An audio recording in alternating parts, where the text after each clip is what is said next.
Oh, on to the pad. This is India fielder. He goes again. This time he does not really time it. Oh, and now swirling in there. Fielder trying to come on and either one. I think he's going to get off. Now he pulls it past the diving fielder. অন্তত division নিয়ে ভাবছি, পরবর্তী definitely দেশ নিয়ে ভাববো। তো আন্তর্জাতিক কোনো ক্ষেত্রে যাওয়ার আগে আমাদেরকে বেস ঠিক করতে হবে। আমাদের কাজ হচ্ছে আমাদের বেস ঠিক করা। আয়ারল্যান্ডের বিপক্ষে সিরিজে একাদশে থাকবে সাব্বির, সাকিব। লাইভে এসে একই বললেন আসিফ আকবর। বাংলাদেশ ক্রিকেটে আবারও আলোচনার ঝড়।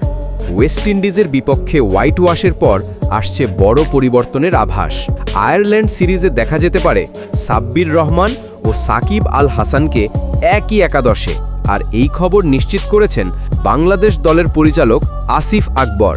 চট্টগ্রামে 3 ম্যাচের টি-20 সিরিজের শেষ ম্যাচেও হতাশাজনক পারফরম্যান্সে হোয়াইট ওয়াশ হল বাংলাদেশ দল। তানজিদ হাসান তামিমের একক লড়াই সত্ত্বেও 5 উইকেটের পরাজয় বরণ করে টাইগাররা। টস জিতে আগে ব্যাট করতে নেমে বাংলাদেশ 20 ওভারে তোলে 151 রান। দলের পক্ষে দুর্দান্ত 89 রানের ইনিংস খেলেন তানজিদ তামিম। একাই লড়েছেন তিনি, বাকি ব্যাটাররা ছিলেন নীরব দর্শক। বোলিংয়েও ছিল ব্যর্থতা। মুস্তাফিজ না থাকায় 2 হাতে রান বিলিয়েছেন বাংলাদেশের পেসাররা। ফিল্ডিংয়েও ছিল নৈরাজ্য। একাধিক সহজ ক্যাচ মিসে ওয়েস্ট ইন্ডিজ পেয়ে যায় বড় সুযোগ। রস্টন চেস আর আকিম অগস্তে বাংলাদেশি বোলারদের চাপে ফেলে দেন পুরো ম্যাচ জুড়ে। বিশেষ করে রিশাদ হোসেনের 1 ওভারে 21 রান, সেই ওভারেই পাল্টে যায় ম্যাচের গতিপথ। সবচেয়ে বেশি প্রশ্ন উঠছে বাংলাদেশের ব্যাটিং অর্ডার ও ফিনিশিং নিয়ে। টপ অর্ডারে তাওহিদ হৃদয় ধারাবাহিকভাবে ব্যর্থ, আর ফিনিশিংয়ে জাকের আলী অনিক, শামীম পাটোয়ারি ও নুরুল হাসান সোহান বারবার হতাশ করছেন। বিশ্লেষকদের মতে বাংলাদেশের ব্যাটিংয়ে এখন দরকার আগ্রাসন, আত্মবিশ্বাস আর সেই পুরনো আগুন যা একসময় দেখিয়েছিলেন সাব্বির ও সাকিব। এই প্রেক্ষাপটেই লাইভে এসে বড় ঘোষণা দিলেন আসিফ আকবর। হৃদয়, জাকের, শামীমকে দিয়ে হবে না আর।